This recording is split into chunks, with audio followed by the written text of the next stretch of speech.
For centuries, it contained knowledge the world would never fully recover. Think about the world right now. Think about our smartphones, our space telescopes, and our advanced medicine. Now imagine all of it vanishing overnight. Imagine humanity being forced to reset to zero. That isn't a sci-fi movie plot. It actually happened. More than 2,000 years ago, the greatest collection of human wisdom on Earth was wiped off the map. We aren't just talking about old poetry books. We are talking about secret blueprints, radical science, and maps of the universe that were considered impossible for their time. Some historians believe its destruction set human progress back by an entire millennium. If it had survived, we might have been walking on Mars in the Middle Ages, but someone didn't want that knowledge to get out. Chapter 1. The Intellectual Capital of the Universe. To understand what we lost, we have to go back to where it all began. The year is roughly 300 BC. Alexander the Great has conquered the known world, and his successor, Ptolemy I, wants to build the ultimate capital. He chooses a strip of land in Egypt and names it Alexandria. It quickly becomes the center of the universe. But Ptolemy didn't just want military power. He wanted a monopoly on human thought. He wanted every single piece of knowledge ever written down by a human being.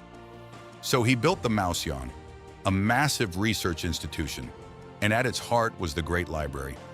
The way they gathered these books wasn't polite, it was aggressive, it was state-sponsored theft.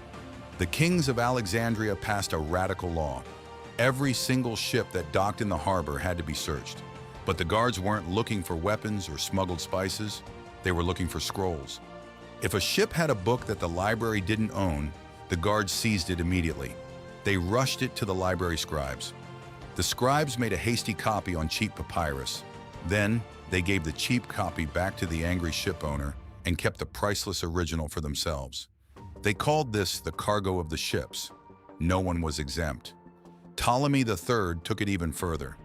He paid a massive fortune in silver to Athens just to borrow the original, official master scripts of Greece's greatest playwrights. He swore a sacred oath to return them. But once he got his hands on them, he kept the originals, forfeited his massive fortune, and sent back cheap duplicates. He didn't care about the money, he cared about the data. At its peak, the library held over 700,000 scrolls, a sea of ink and parchment. But it wasn't just the volume that made it dangerous. It was what was written inside those scrolls. Knowledge that some people believed should never be read. Chapter 2. The Forbidden Scrolls. What was actually inside the Great Library? For centuries, rumors spread across the ancient world that Alexandria was hiding secrets that defied human understanding. Today, we call it lost history. Back then, it was treated like forbidden magic because it was centuries ahead of its time. Take Hero of Alexandria, for example. He was a brilliant inventor who practically lived in the library's workshops. While reading through ancient texts, Hero designed the Aeolipile, a hollow sphere that spun rapidly, using nothing but pressurized steam. Look closely at that design. That is the world's very first working steam engine. Hero invented it in the 1st century AD. That is nearly 1,700 years before the Industrial Revolution actually happened in Europe. If that blueprint hadn't been buried and lost, humanity could have had steam-powered trains and factories during the Roman Empire. And the science got even more radical. An astronomer named Aristarchus of Samos worked at the library.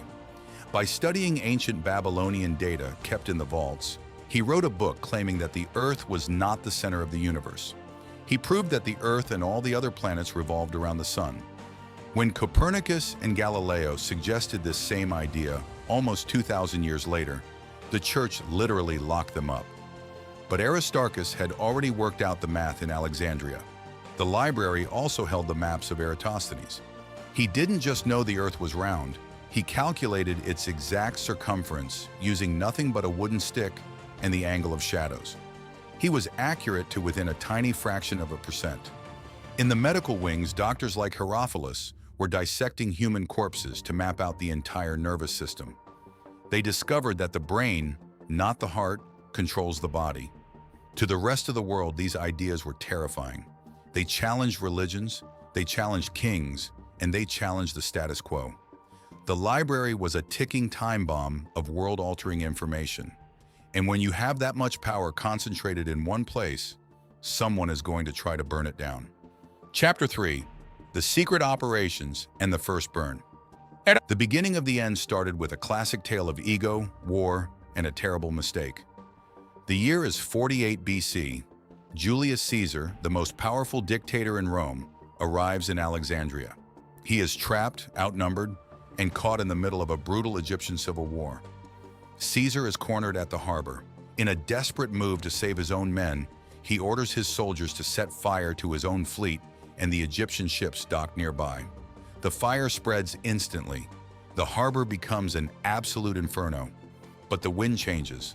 Sparks and embers fly from the burning docks directly into the city streets. They land on the roofs of the dockside warehouses. Warehouses that were currently packing 40,000 priceless scrolls waiting to be cataloged for the library. Some ancient sources claim the fire spread even further, licking the walls of the main building itself. The world was horrified. Caesar was deeply embarrassed by the destruction. Decades later, his general Mark Antony tried to make it up to Egypt. He stole 200,000 scrolls from a rival library in Pergamum and gave them to Queen Cleopatra as a romantic gift to restock her shelves. The library survived the first burn, but the scars were deep and the atmosphere in Alexandria was changing. The real threat wasn't accidental fires from foreign armies. It was the people living right inside the city. Over the next few centuries, Alexandria became a hotbed of religious and political violence. The Roman Empire adopted Christianity, and pagan temples were ordered to be destroyed. The library, with its hundreds of thousands of books written by pagan philosophers, scientists, and astrologers, was no longer seen as a treasure. It was seen as a den of heresy, a warehouse of forbidden, dangerous lies that needed to be cleansed. The tension was building to a boiling point. The scrolls were hidden away in secret basements, but the mob was closing in. Chapter 4. The Final Erasure, the Dark Ages Trigger. The true tragedy of the library is perfectly captured in the life and death of one single woman, Hypatia. She was the absolute brightest mind of her generation, a master mathematician, astronomer, and the lead philosopher at the library. In the year 415 AD, a fanatical religious mob dragged Hypatia from her chariot. They stripped her naked, dragged her into a nearby church, and brutally murdered her using sharp oyster shells to scrape the flesh from her bones. They tore her body apart and burned her remains in the street. Why? Because she represented the old world. She represented science, math, and independent thought. With her death, the intellectual spirit of Alexandria was officially extinguished.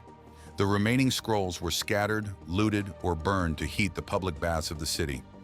Legend says there were so many books left that it took 6 full months to burn them all to keep the bathwater warm. When the lights went out in Alexandria, they went out for the entire Western world. The loss of the library was the literal trigger for the Dark Ages. Millennia of medical research, astronomical calculations, and engineering masterworks vanished from human memory. For the next 1,000 years, Europe fell into a period of scientific stagnation. Diseases that Alexandria's doctors were learning to treat became death sentences. Engineering techniques that could have built modern clean water systems were completely forgotten. Humanity forgot how to look at the stars, and instead spent centuries simply trying to survive the mud. It makes you look at our modern world a little bit differently, doesn't it? Today we think our knowledge is safe. We have the internet, we have the cloud, we have massive digital servers storing every piece of data ever created. But those ancient scholars in Alexandria thought their stone walls and royal guards made their knowledge safe too. All it took was a few decades of political chaos, a couple of fanatical leaders, and a matching set of torches to erase centuries of human genius. If the Library of Alexandria had survived intact, where would we be right now? Would we be exploring deep space? Would we have cured every known disease? Or are we destined to repeat the exact same cycle, waiting for our own modern library to burn? If this story blew your mind, hit that like button right now. Subscribe to the channel to make sure you never miss our deep dives into history's greatest mysteries. And if you want to know about another massive cover-up that changed the course of the world, click on the video on your screen right now. See you there.